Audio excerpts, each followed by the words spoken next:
Going live in 10.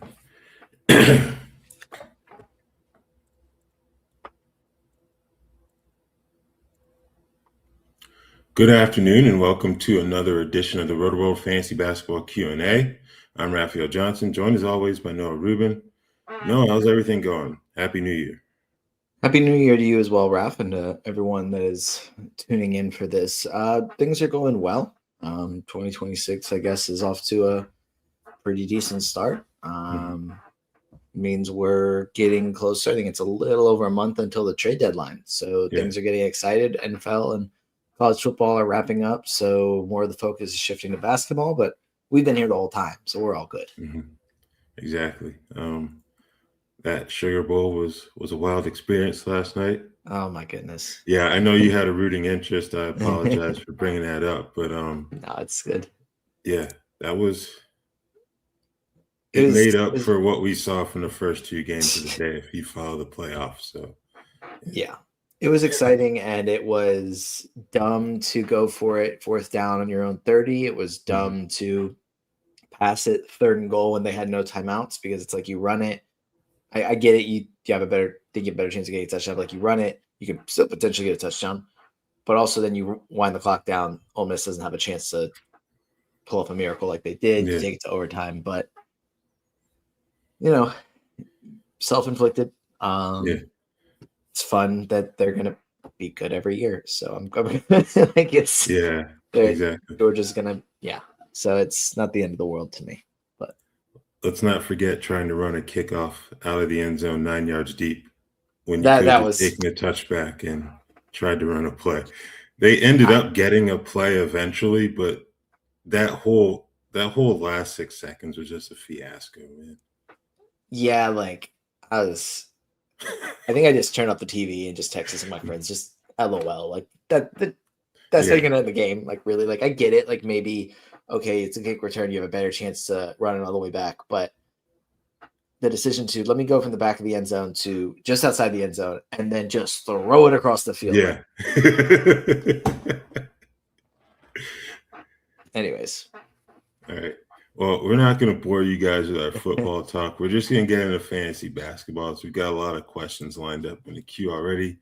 Isaac is back. Happy New Year to you, sir. 12-team 9-cat head-to-head. He picked up Aaron Nesmith. What are our thoughts on him for the rest of the season? Obviously, he hopes he gets back into the starting lineup and can remain healthy. But obviously, that's no small ask for Aaron Nesmith, unfortunately. Yeah, first few games back have been good. The minutes have been going up. So I would expect him to get back into the starting lineup within the next game or two. Wouldn't be shocked if it happened tonight. The can he stay healthy thing is a big question, but slow start to the season, was starting to figure things out before he got hurt. I definitely think that was a good pickup now that he's back. Just gotta hope he does stay healthy. Yeah, even with the poor percentages over the last week, Basketball Monsters has him top 7th round value over the last week. 39% from the field, 50% from the foul line. He's not going to continue to shoot that poorly, at least from the foul line. I'd expect the field goal percentage to increase as well. So that was a good pickup. And I don't know, I feel like he's someone who could be relatively safe from a shutdown, because while he has been a key contributor for a team that went to the finals, I don't think he's the type of player where you can say, we know all that we know about him. We don't need to see any more. So I think he should be relatively safe later in the season too. Yeah, I agree. We'll say this is, other teams, we have a good feel for how they're going to manage the rotations when they're in the lottery, but don't really have a good feel for the Pacers because it's been a little now since they have been. So we'll see. Yeah. And plus, you kind of want to see who's going to fit next to Tyrese once he's healthy. And I think obviously we have some answers based on that finals run last year and the conference finals the year before, but this is going to be a different version of Tyrese, at least his first year back from the Achilles. So these are going to be some good opportunities for guys like Nesmith to show what they can do. If they can help pick up the slack a little bit more once he's available, and has to kind of take a measured approach to his return to actually playing basketball too. So, all All right, same format, and we're looking at the Brooklyn Nets now. The priority stream for tonight: no Porter, Cam Thomas, or Claxton. We got Dioman, Day'Ron Sharp, Danny Wolf, and he's leaning towards Day'Ron Sharp. I think the logic there is fair. Looking at the Nets last game, they started Noah Clowney, Danny Wolf, and Nick Claxton together. Yeah. And if they, I guess they could just slide Day'Ron Sharp in there as a starter, but also Terrence Mann was out. He's expected to be back. Dioman's back. That probably pushes Jake Powell out of the starting lineup. There's a case for Sharp there. I'd probably go Dioman with both MPJ and Cam Thomas out. Dillman was really good in the last game we saw him play, and now the two best or two guys most likely to take all the shots are not playing. So a lot of the offense is going to be running through him. I'm expecting him to have a pretty nice game here. Yeah, I think that's certainly fair. I think I would probably rank them Dioman, Wolf, and then Sharp third if I were to rank these three. Like, I can see the reason being behind, like you said, behind going with Day'Ron Sharp, but I don't know if he's got the skill set to truly take advantage of that. And plus, Alex Sarr's playing. So it's not like he's just going to come in and throw up a double-double. So I would take Wolf just because of his versatility and plus starting last night ahead of Sharp. But Dioman would be the priority for me as well. Okay, now we go to Denver. Streaming value. Like, what are we thinking here? No Jokic. No Valanciunas, still waiting for Gordon and Brown to get back as well. Cam Johnson out. What are we looking for here? I think Peyton Watson's the priority. This is actually like a nice little plug here for the weekend must starts column that I do. Yes. Had talked about Noah Clowney as an option, but I know he wasn't listed with the next question, but some of the other guys as well. But here, Peyton Watson is the priority. Deron Holmes is probably going to start at center, but they're going to use some small ball 5 lineups with Peyton Watson, I expect. And he's just going to have to step up. Like, they're down 4 starters. Peyton Watson should get plenty of scoring opportunities like we saw in their last game, like we've kind of seen over the past month.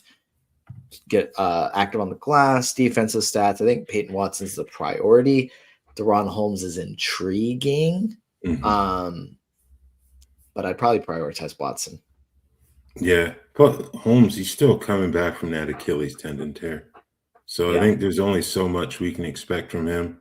I think it's kind of a bad sign for Zeke Naji that he was a DNP CD the other night, even with all the injuries. Like, this apparently wasn't just a Michael Malone issue with not believing in him. So I don't know. Maybe he gets an opportunity since they don't have really anyone else at this point, but I think you're just going to wait and see what he can do over a few games before making that jump.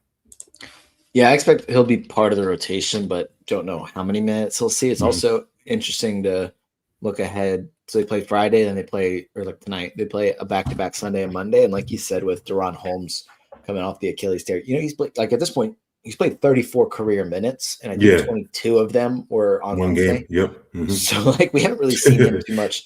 And wouldn't be shocking if they were like, okay, like, first back-to-back set where you're actually playing big minutes, like, not playing him for one of those. Yeah. So we could see Zeke Naji get some playing. I'm not saying Zeke Naji, like, let's start him and stream him, but there's an opportunity for him there.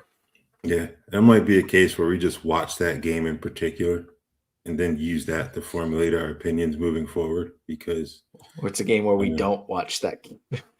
Yeah, that's a good point, because let's see, that back-to-back at Brooklyn, at Philly.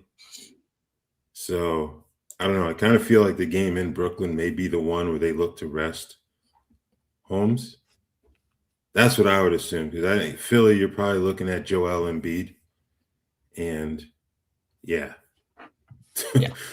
not going to be a good matchup for anyone, but no, for sure. Yeah. Okay. Every time I think about dropping PJ Washington, he puts up a full line.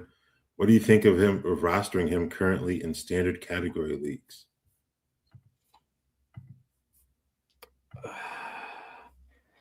I think it's fine to roster him. Yeah. Wouldn't consider him like a can't drop him for someone else. He's just way too good type of must roster player, but like he's been good, and especially recently he's been extra good. So yeah, I don't think I'd be actively looking to drop him. He's been playing well recently, Mhm. but if there is someone that happens to be better, which you might actually kind of struggle to find on your waiver wire, I guess if you don't really need blocks, because that's kind of carried his value recently. But Yeah, top 50 over the last 2 weeks. So he's on a heater. I think you kind of ride that wave, but you're also, like Noah said, keeping your eye out for other options because given the track record, it's probably going to come a point where you're going to want to move on, and you'll be justified in moving on. So I think right now I would roster him, but in a week I would not be surprised if we were talking about dropping him too. So, all right, Oscars, welcome back. Who do you see? Well, we just talked about Denver, so I think we're gonna skip that one. But I guess we can use this to talk about Christian Brown. yeah, Um, what do we think about his value once he returns? Obviously, there's probably going to be like a minutes restriction of some type, given the amount of time missed too. I'm interested to see when he's going to come back. Unless I'm Yeah. missing an update, he will be reevaluated in 6 weeks on November 14th, which was, let's see, 1, 2, 3, 4, 5, 6. Today is 7 weeks since then. So hopefully we get an update on Christian Brown soon. I think it would make sense. Be like, why haven't we gotten one yet? Yeah. Not super optimistic about Christian Brown being good when he comes back, because I think he's fits like a glove next to Jokic, Yeah. and Jokic isn't available. So he wasn't very good to start the season. I don't really see this as like a recipe for Christian Brown coming back and being very, very good. Now he could be a rosterable player, but he's not going to be what he was last season. Yeah, the closest thing I've seen to an update is like they showed a clip of him going through an individual workout during a Nuggets game and he just happened to dunk.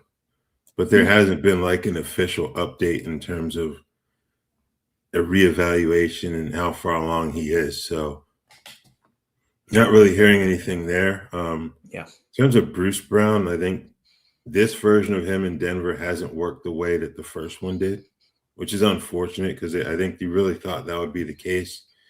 He's got more runway now with all those guys out, but I don't know if he's going to be able to take advantage of that personally. Right, and he'd also like to know, would you explore the options of trading Bam Adebayo? Been very patient with him, but I don't think he is near his start of the second round value. Man, that's early. I didn't realize people were taking Bam that early. I think. Let's see here. And so I was pulling up his It's ADP. Yeah, 32. So that's like what? late third, Yeah, earlier third in early ESPN third. Yeah. Fantrax leagues, but Okay.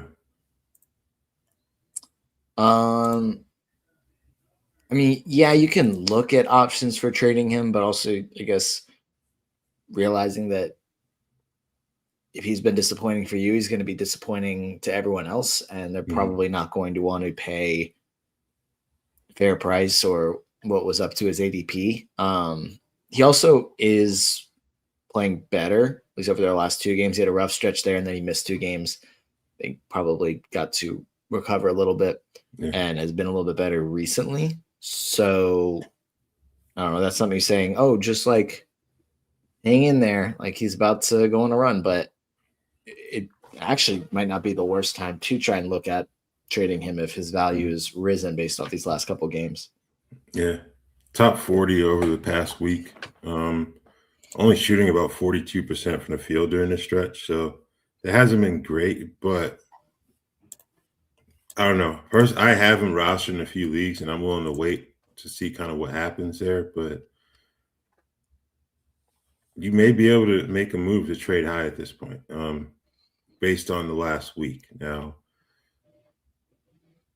we'll see what happens once Tyler Hero gets back for those of us who are willing to hold on to him, but I don't know. Certainly in an interesting spot, to say the least. All right, back to Isaac. He's in third place. He's got three guys on three IL spots with Josh Giddey, Austin Reeves, Isaiah Hartenstein, Jakob Pertl, and Ace Bailey, all having injury tags. Would you drop Ace Bailey or Jakob Pertl on my sheets? Feels like I can hold on for now with my standing. Yeah, I'd opt to hold. Ace Bailey is questionable for their next game, which is actually, wait, is that just Basketball Monster saying he's questionable? Never mind, ignore that.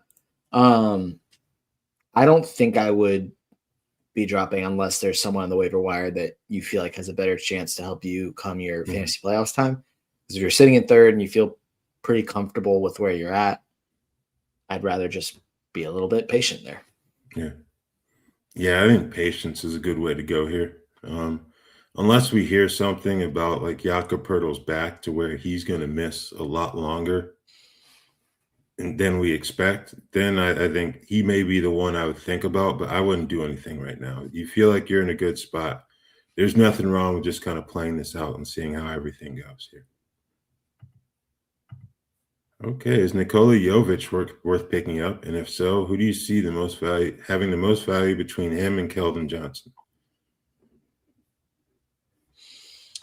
It's an interesting one. Let's see. I mean, Jovic has been up until their last game pretty good recently. Yeah. I'm more inclined to believe in Jovic than I am in Keldon Johnson. Though with Vassell out and Wemby at least missing one game, and Keldon Johnson has been good this year. Maybe I'd say for like if you're looking for someone this weekend, Keldon Johnson. If you're looking for someone longer term, I'd probably take a chance on Jovic's upside. Yeah, I'm inclined to agree with that. I think the one question with Jovic is that if you're looking at him, is Jaime Jaquez is also available in your league? Because if so, I think I'd prefer him over Jovic even. So I know he's not written in his questions, but that would be my first question in response to this. But in terms of between Jovic and Keldon, I think I would agree. I think in the short term, because of the Vassell and Wemby injuries, I'd lean Keldon, but a little bit further down the line, then Jovic would probably be my pick as well.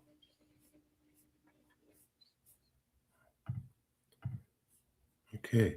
Was Kobe White a drop in 12-team 9-cat before the injury? I dropped him for Trey Jones and actually feel relieved letting him go. He cleared waivers and wasn't scooped up. Don't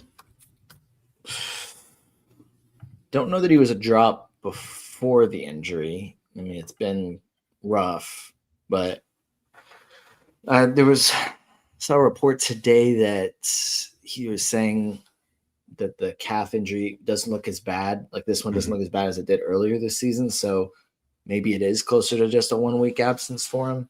I don't know if he's still sitting there and you're able to pick him back up in like a week when he's close to returning. I probably would take a chance on him there. But don't hate the move to drop him right now. Oh man. I don't think he was like a definite drop, but I can certainly see why you would have dropped him because it doesn't bring much to the table defensively. And you're a 9-cat, so obviously turnovers are going to be a factor. He's averaging close to 3 per game. So that's another knock on him. And it's like the percentages, when you're giving up multiple categories, you really need those percentages to be on point, in my opinion. And they really weren't for him. He's shooting about 44 from the field and about below 80 from the foul line, which is a bit surprising for a shooter of his caliber in terms of the free throw percentage. So I can certainly see why other managers haven't claimed him, but I think you're going to come to a point when he gets back where he'll be a little bit more valuable than Trey Jones, just because we've seen when you have White and then Giddy, if those guys are on the floor, even one of them, Trey Jones' value kind of takes a slight hit and a significant hit when they're both available. So there may come a point where you want to get back on the Kobe White bandwagon, but I certainly understand why he wasn't claimed even right before that injury. All right. And Jiggy would also like for us to rank these 4 players: Jalen Smith, Mamu Kellis-Freely, Maxime Reynaud, and Deron Holmes. I'm talking 9-cat here. I'm going to say Reynaud first, just because Sabonis is still going to be out a while and he's been good.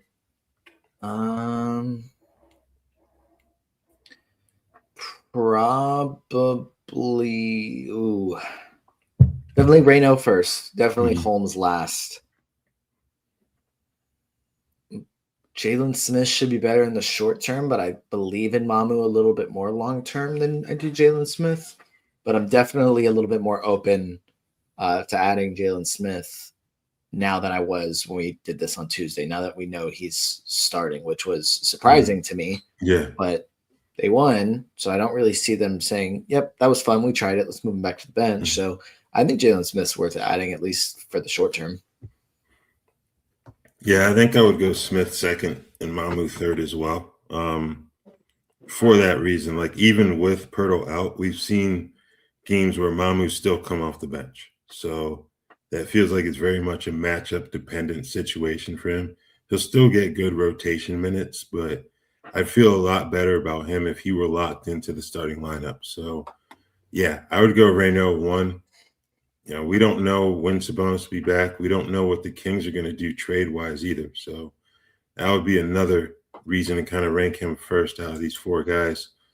Holmes, as we mentioned earlier, coming off of the Achilles issue, you have to think that he's not going to be playing full starters minutes every night. And then you've got the back-to-back questions as well. So I think I'm in agreement, and I am in agreement with how you rank those 4, Noah. So.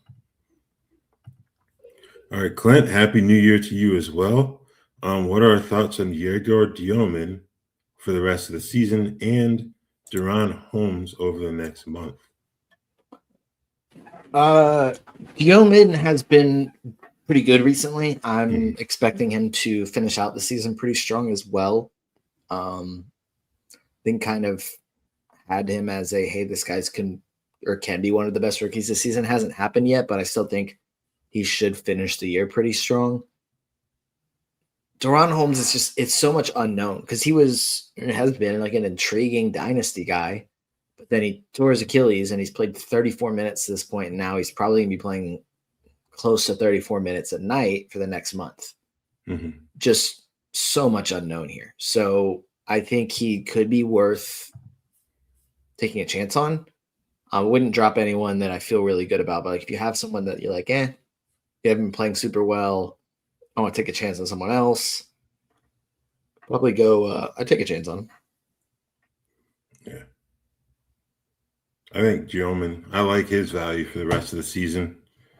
Holmes, I have questions, but the opportunities will be there when he's healthy. So Dioman, I feel a lot better about in terms of the fantasy value at this point.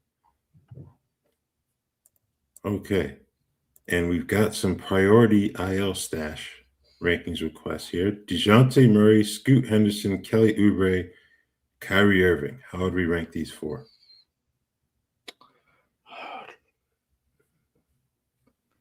Probably Scoot Oubre, then Kyrie, then DeJounte. Again, until there's an update that says, hey, DeJounte's ramping up, or hey, this is where we're at with DeJounte. Hey, something. I'm just going to operate as if he's not going to play this season because there isn't really much incentive for him to play. And if he does, there isn't much incentive for him to be playing anywhere near 25 to 30 minutes per game. We saw, it's happened in the past. I think the example that keeps coming to mind, Paul George, like 10 years ago or something, after he snapped his leg in the Olympics and they didn't play for most of that season, but then played like the final 10 games in like 10 to 15 minutes. Could we see something like that from DeJounte? Sure, but I just don't see a scenario where he's playing enough to be worth rostering at the end of the season. Kyrie, I think, has a little bit of a better chance to play just because it was a knee, not an Achilles, and Dallas is a little bit more competitive, and they might just want to see what Kyrie looks like next to Cooper Flag. I can see that being a little bit more realistic. Scoot Newberry will play this season. The Scoot hamstring injury is really weird because now it's like another 2 weeks, and like, do we feel confident that it's just going to be 2 more weeks and then Scoot's back? I think Kelly Oubre plays first among these 4, but we saw him really good at the beginning of the season when they were dealing with a bunch of injuries. But how does he look now with this team pretty much fully healthy? So I'd rather just be a little bit more patient with Scoot and have the upside there of, hey, maybe he does have this third-year breakout than Oubre. I get what you're saying about Oubre, but I'm still taking him over Scoot. Like I'm not. I think Scoot will certainly have the opportunity to show what he can do once healthy, but I'm just not a big believer in him in category leagues at this point. So I'll take the risk with Oubre, even though his minutes, he probably won't play starters minutes just because of the number of options that Philly has when healthy. But I would rank him 1, Scoot 2, Kyrie 3, and DeJounte 4. So, yeah. All right. Wemby would like to know, what are our thoughts on Colin Murray Boyles, and is he still the backup center with Mamu? I guess you would say occasionally starting, but Yeah, that one's weird. I guess. Like, I really like Colin Murray Boyles. Have him as a top 100 guy in dynasty leagues. Don't think he's a rosterable player currently in redraft leagues, but he's got such a fantasy-friendly game that if something were to happen where he would start or at least play more minutes consistently off the bench, I'd be really excited. Just don't really think he's worth rostering at this point. Yeah. No, it would be easier if, like we said earlier, if Mamu was locked into a starting spot, but he's not. So that kind of impacts Colin Murray Boyles as well. So he'll get rotation minutes, but I don't think he's someone that I would like really be willing to commit to right now. So, yeah. All right, Ryan, thanks for tuning in. Who are some of your top stash candidates? Some names I have are Jalen Smith, Day'Ron Sharpe, and Yegor Dioman. I think among that group, I feel best about Dioman. Yeah. Definitely some appeal there with Sharpe, but as much as it would make sense for another team to try and trade for Nick Claxton, I don't really see that happening just because he's been so good. And I don't know, maybe Brooklyn does move him, but I guess there's also the scenario where they don't play him a ton down the stretch, but that just hasn't really been their forte. I think Dioman, the fact that he's already starting is a good sign. Yeah. I'm just not super optimistic about Jalen Smith. I just don't see Chicago packing it in and saying, yep, guys, we're going for lottery odds. They haven't done that when they should have in the past. I don't really see that starting now. So I don't really see a scenario for Jalen Smith unless Vucevic gets hurt, but I don't really think you're stashing players right now based on that. Yeah, I think obviously another one we mentioned earlier is Maxime right now in Sacramento. Yeah. I don't know if I'd be willing to stash Nate Clifford right now, but he's certainly someone to keep an eye on with the Levine injury. So who knows when Zach? I think Zach Levine may be questionable tonight. Let me double check that. I don't think they've released an injury report. Yeah, okay. I think they may be off for a couple of days, as a matter of fact. No, they play Phoenix. They played tonight. They just, how they're getting away with this. It's 6.5 hours until tip off, and they haven't released an injury report. Yeah, they get it back to back, but yeah, that's weird. But I think he's someone else to consider. I don't really think New Orleans would be like a stash candidate at this point because we know what you have in Derek Queen. Like he should probably be rostered already.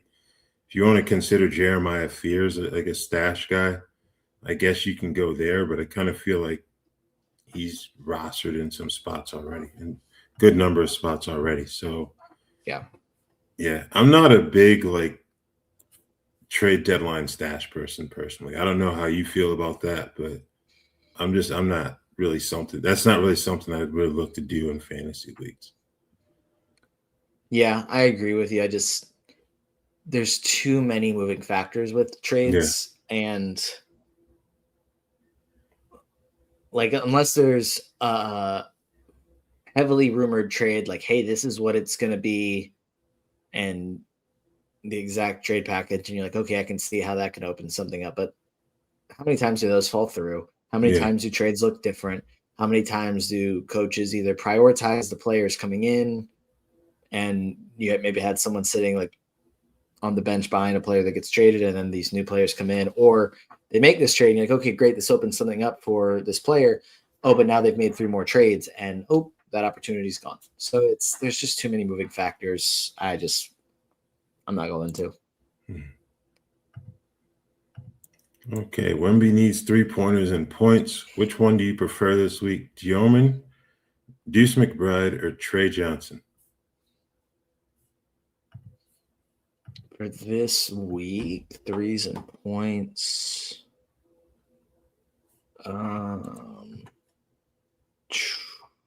Let's see. I do have, honestly, I think I'd probably go Deuce McBride here. Okay. They play, let's see, the Hawks and 76ers. Josh Hart's out. So Hawks are not a good defensive team. Mm-hmm.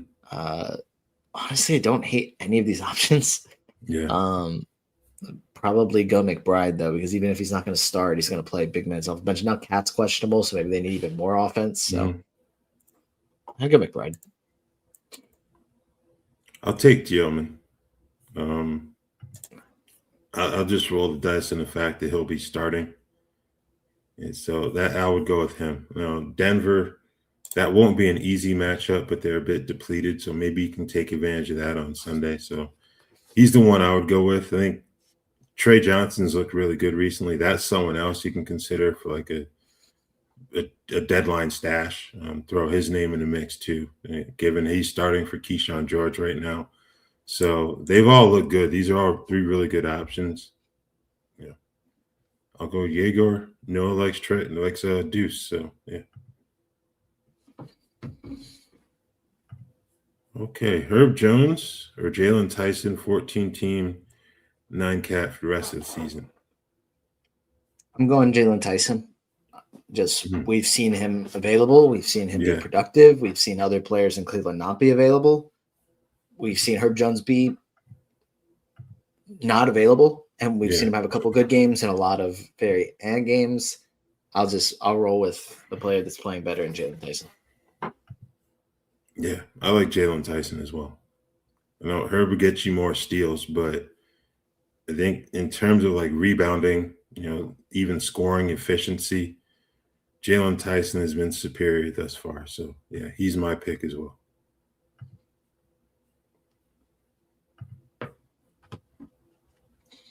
What would be a buy low for Jokic right now? I'm 8-1.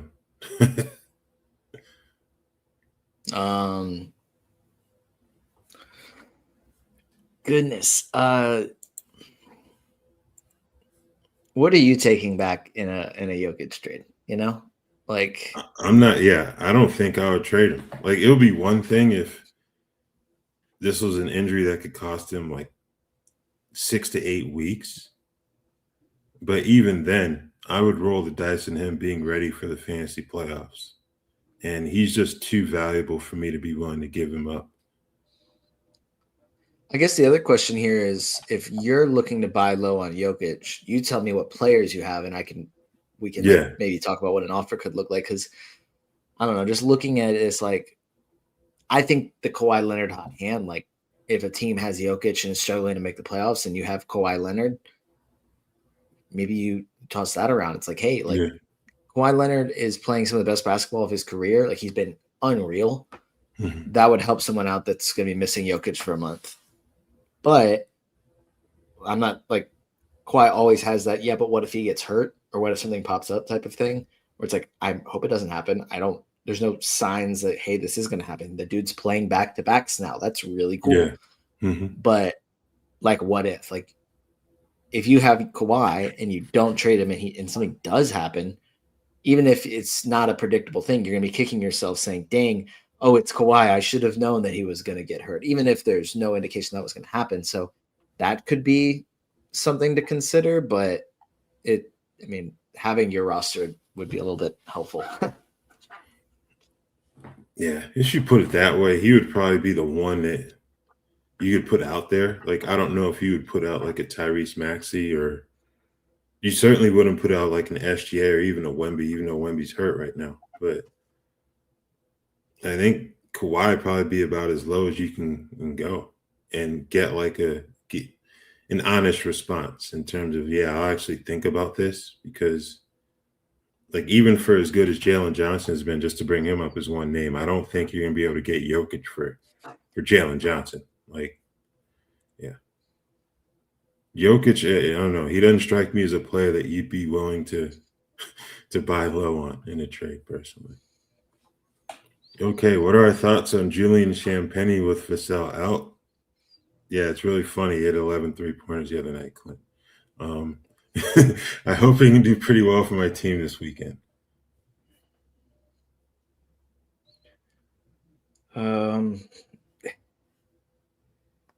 Yeah, I mean, I feel like you can't not try and stream him just because he is going to be starting again. And Wemby's out, and he just did what he just did.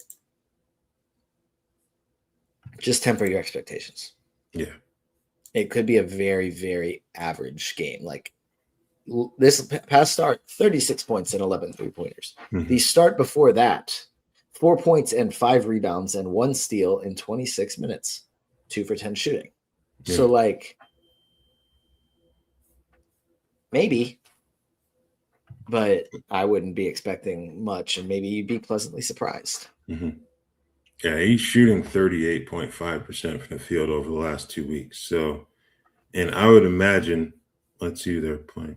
Yeah, Indiana and Portland. I know those aren't great defensive teams, but I would imagine that they would both have someone pretty tight to Champagny whenever he's on the floor. Like, so yeah, the shot quality may not be what it was on Wednesday, to say the least, but he's worth a shot with the injuries for sure. All right, 12-team head-to-head, Neemias Queta or Maxime Reynaud? Probably gonna go with Queta. I just think the sense that Domantas Sabonis, he's still a little while away from coming back, but there's some sort of like ticking time clock on Reynaud as a starter, whereas Queta's the starter in Boston. So I'd rather just stick with that. Yeah, I think that's fair. I think Reynaud's been a little bit better in category leagues recently, but like you said, the role is going to change eventually. So, yeah, I think I'd agree with Queta as well for the rest of the season. All right, let's see. Ryan brought up, where is he? Here we go. This is the buy low Jokic question. Here's his roster. He's got Luka, Giannis, Booker, Zion, Austin Reeves, Zach Edey, Amin Thompson, DiVincenzo. I assume that is Andrew Nembhard, Shaedon Sharpe, Keyshawn George, DeAndre Ayton, Maxime Reynaud, and Tari Eason. Yeah, I mean, like, your buy low is probably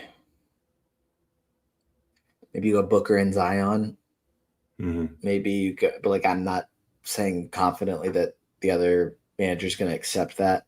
I think trading one of Luka or Giannis with another player could work, but I'm assuming the goal here is to have Jokic, Luka, and Giannis on the same team.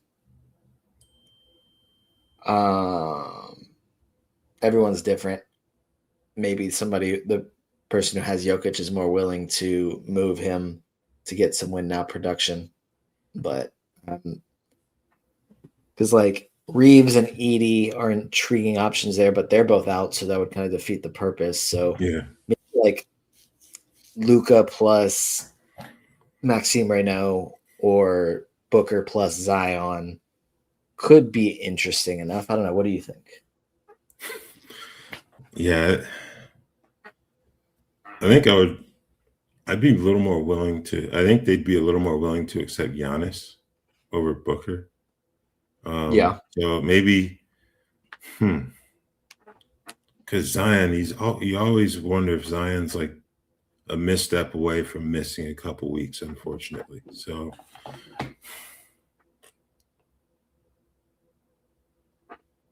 damn, like it.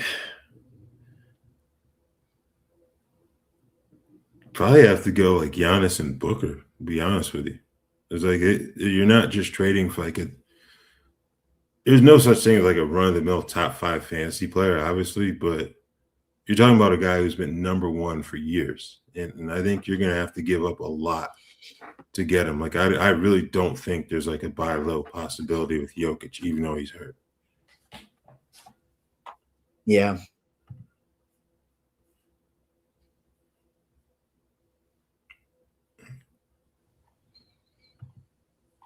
Okay, and going back to Giannis from his team, he gave up Siakam, Kevin Porter Jr., Desmond Bane, and Jalen Tyson for him. Was it too much? In a weekly cap league, and I usually have more players than I need, but he picked up Trey Jones and Jalen Smith. I think it's a good move. You're getting by far the best player in the trade. Yeah.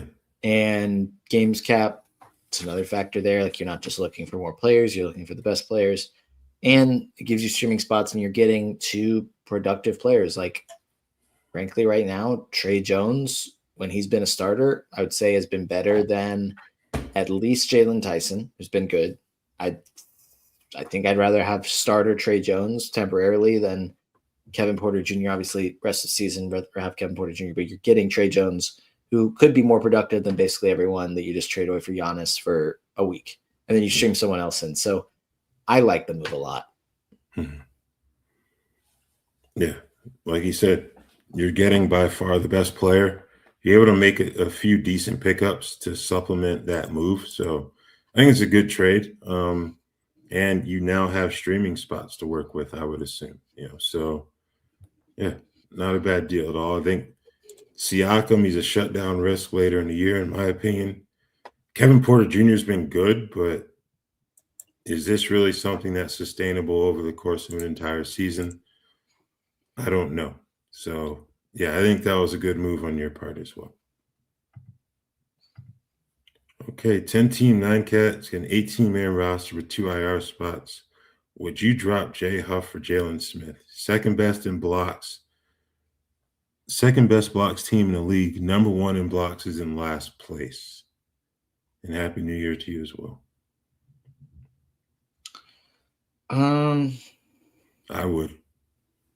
Yeah. Yep. I know I've been the J Huff hater, so I'm trying to make sure I'm not being too pessimistic about it.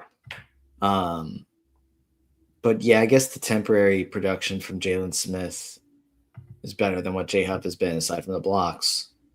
And then you can stream someone else. And yeah, I don't hate that. Yeah, J Huff's last 2 games, he's played 19 and 11 minutes.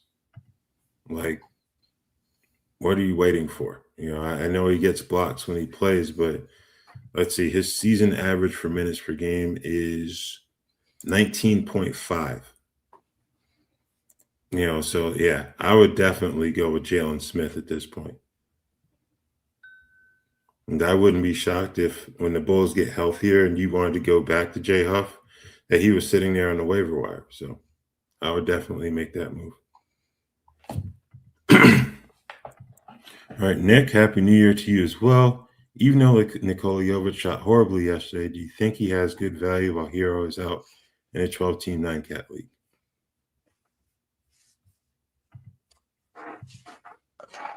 I think he's worth taking a chance on. May not be super consistent, but like I said before that last game, he had been shooting well and was really productive. So yeah, I think he holds value for sure. Yep. He's top 100 over the last 2 weeks on Basketball Monster, despite shooting 36%. You can work with that for sure. There are questions in terms of the number of wings that are also available with Hero out, but I think he can give you good value there. So, yeah. All right. And Kyle has a dynasty question for Noah. Are any of these players realistic straight up trade targets in exchange for my John Morant? And he lists Zubac, Sabonis, and Lowry Markkinen. Let me. I had my rankings up somewhere. I can just. Might be helpful if I say where I have all these players ranked. So you have John Morant. I have Morant ranked 50. I have Markkinen at 47, Sabonis at 43, Zubac's at 70. So I think that they're all realistic. You can probably get any of them, I would think, but I wouldn't be looking to add too much to John Morant to get Markkinen or Sabonis. But yeah, I definitely think if you can't do a 1-to-1, maybe adding a small piece should be enough to get a deal like that done. All right. Ryan, we both sound pretty big on Yegor for the rest of the season. Should I grab him and drop Beef Stew? 12-team ESPN points with the weekly games cap. See, my agenda is that I'm anti-Jaeger Gilman. That's I gotta fix that. But let's see. ESPN points league. Yeah, I think I would do that. I mean, he's starting. Isaiah Stewart's mostly coming off the bench. He did start last night. He did, but mostly coming off the bench. But I know that.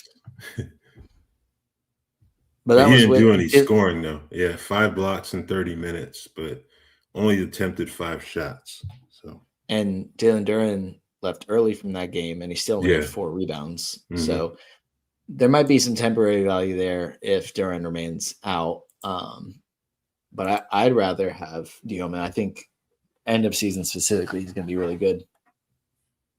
Yeah. Not a question, but just want to rant on how much of a burn it was to use free agent money on Valanciunas, and then he gets injured immediately. Go ahead and vent, man. Yeah, let's just say I didn't end up getting him anywhere, but I guarantee you were not alone in using a lot of tab to get him and then not being able to use him. Yeah, man. It happens to us all, unfortunately. Okay. Is Paul Reed worth a pickup with Tobias and Duren injured in 12-team? He's thinking of dropping either Deron Holmes or Jake LaRavia. Don't think that I'm really going to bank on B-Ball Paul too much. Yeah. Just to provide some context, in 12 minutes last night, he had 9.7 boards, 1 assist, and 2 steals.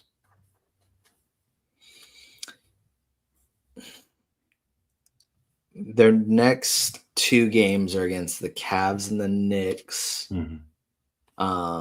Duren, we don't know how much time he's going to miss. I don't know. I'd rather bank on Isaiah Stewart with Duren out than, which I know probably less likely to find him on the waiver wire. This could mean that Paul Reed gets like 18 minutes, and I just don't think that that's somebody I'm willing to take a chance on.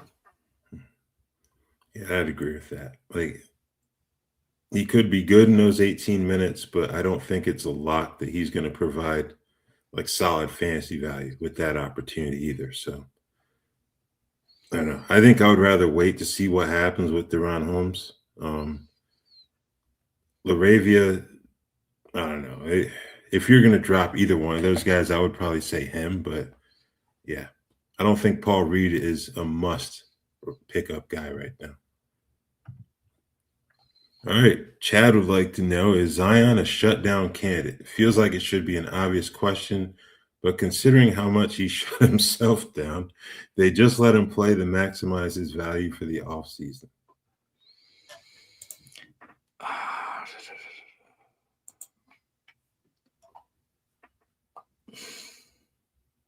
I don't view him as a shutdown candidate. Yeah. I view him as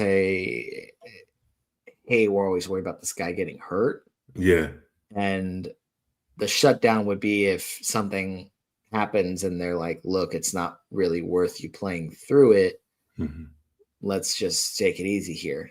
That makes sense for him to be a shutdown candidate, but I do think they do want to see how he fits with some of these younger players and just see what they can make happen. Because we've talked about this a number of times. They don't have the rights to a first-round pick this year. Yeah. So they're going to keep trying to win games. That doesn't mean they're going to be game 82, 12 games out of the playoffs and be like, yeah, but we're going to still keep fighting. But for most of the season, for now, they're not already okay, cool. We can probably try and start looking towards our draft pick. It's well, we'll just keep this thing going. And yeah, maybe Zion is moved this summer or at the trade deadline, but yeah, they are going to want to try and maximize his value. Yeah, I can't see them shutting him down. What do they gain from pulling the plug on some of these guys? You've already given up your first round pick. You could argue, if you wanted to be the optimist, that they basically drafted Derek Queen in 2026, if you want to look at it that way. But you might as well go for it, try to get into the play-in, because I kind of feel like that would defeat the whole purpose of making that trade if you're not going to try to run through the tape, so to speak. So I think he's going to play as long as he's healthy. And then we'll revisit this in the summer, because I think part of it is to evaluate if he fits next to Derek Queen for the future, and what they're going to do there. So I don't think he's a shutdown candidate either. All right, has Drew Smith unlocked the Dyson Daniels formula, or is this purely opportunity production that is unsustainable? Steals have been good. Yeah. Probably got to double him to get to the Dyson Daniels formula.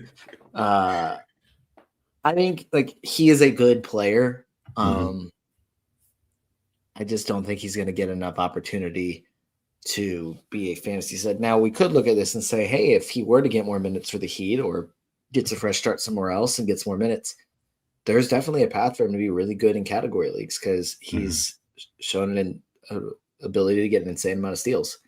So it's maybe we look at this as hey, this guy is worth keeping an eye on in dynasty leagues. Yeah. I think that's a fair way to put it. He's averaging 2 steals per game over the last 9, and no more than 3 in any of those games. So it's not like he's had a massive spike in one game that kind of pushes the overall average up. So I think that aspect is sustainable. Like we mentioned earlier, just the number of options they have on the wings that could make it difficult for him to get the consistent minutes that he needs once everyone is healthy. But, you play 18 to 20 minutes per night, he's got a chance. So he's certainly someone to keep an eye on. If he gets a move elsewhere, like Noah said, that could be what truly unlocks him in terms of his fantasy value being sustainable. Okay, here we go. Is Miles Turner back, or are we selling high? I guess hold on to him or sell high, I should say.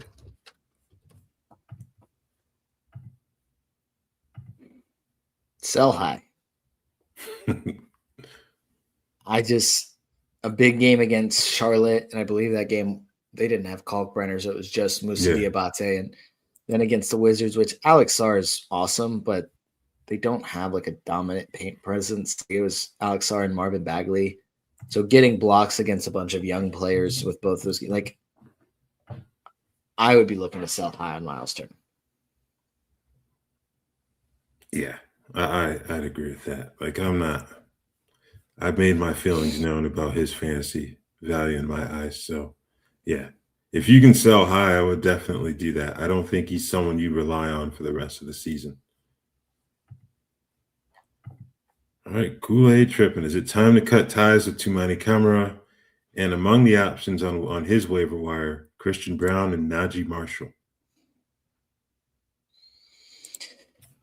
I would say you're definitely okay to drop Toumani, but I don't think either of those are players that I'd be looking to drop him for. I don't think either of them are good enough where it's okay, I definitely feel like I need to add them. It's they're all kind of in the same boat here of Tumani's going to start, and he's been a little underwhelming. Christian Brown is going to start whenever he comes back, and he's been underwhelming. And Najee Marshall's not starting anymore. He's coming off the bench, and he's been pretty good from time to time, but just nobody's super inspiring here. So I might just hold at this point until there's someone else that pops up. Yeah. If we knew more about Christian Brown's return timeline, I would consider him here. But since we don't, I think I would be willing to wait. Najee's been good, but he doesn't really give you much defensively, unfortunately.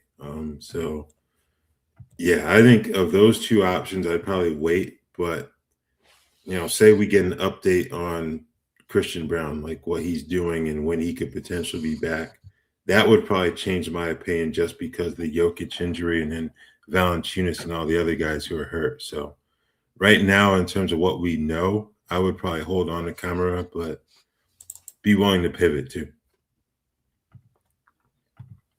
Okay, Jalen Smith or Cedric Howard, 10-team 9-cat. Cedric Howard, I'd rather have the long-term value. Yeah. Agreed. Okay. Ryan with the weekly games cap question again. Going back to what you said about having better players, rather than a volume and a weekly cap, would you trade your Dante DiVincenzo and Andrew Nembhard for a player like Josh Hart or even Derek Queen?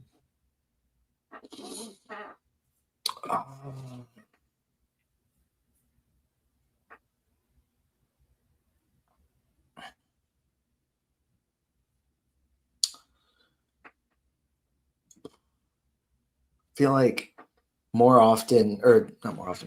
interested in Josh Hart than Queen for this type of deal. Yeah. I feel like I'd be wanting to go just like a tier up if I'm giving up Dante DiVincenzo, who's been solid, and Andrew Nembhard, who should be like solid at least most of the rest of the season. I'd probably be looking a little bit, not too much higher, but like a little bit higher than a player like Josh Hart. But I mean, I don't hate the move for Josh Hart. Yeah. Yeah, I think once Josh is back, he's going to give you really good value. So I think I would certainly consider that trade. I just don't know if I would do it right now just because we don't know exactly when Hart's going to be back. Hopefully pretty soon, but we'll see. He didn't travel that road trip. He's out tonight against Atlanta. Who knows what's going to happen against Philly on Saturday. So let me pull up their schedule for next week. Okay, yeah, no back-to-backs, but you got Detroit, Clippers at home, then they head west for a road trip that starts Phoenix and then Portland. No back-to-backs, but you just got one day off in between. So once he's available, he can certainly give you good value, but it's kind of tough to make this type of move right now when we don't know exactly when he'll be back. And I would not do this for Derek Queen. As much as I like him, I think you can aim a little bit higher than him, probably even higher than Josh Hart, to be honest with you, but he would be the one I would consider the two options you have here. Okay. Following up on off-injured Pelicans, with ever-increasing rumblings of Milwaukee making big moves as they try to justify having Doc Rivers on the payroll. If they go after DeJounte Murray, would he be a stash? I kind of feel like the answer for both of us would be no. If the Bucks trade for him, which I was gonna pull up, I did see some sort of article. I was gonna see how legitimate it was that like there could potentially be, or at least DeJounte to the Bucks rumors. I can't find it now. I think there's a better chance of him playing with the Bucks, but again, like we might not see him in a full workload when it matters for us for fantasy. Yeah. So I'd be more open to him as a stash than with the Pelicans, but I'm still not super interested. Yeah, I'm not stashing him either way. I think if you're Milwaukee, you're going to want someone that you know is going to be able to hit the ground running as soon as you acquire him. And he doesn't strike me as being in that position because, like I said, he hasn't played in about a year now, 11 months, I should say. So, yeah, I'm not stashing DeJounte Murray. And with that, our hour is up. So once again, thank you all for tuning in, asking some good questions. Hope you enjoy your weekend, and we will be back with you on Tuesday.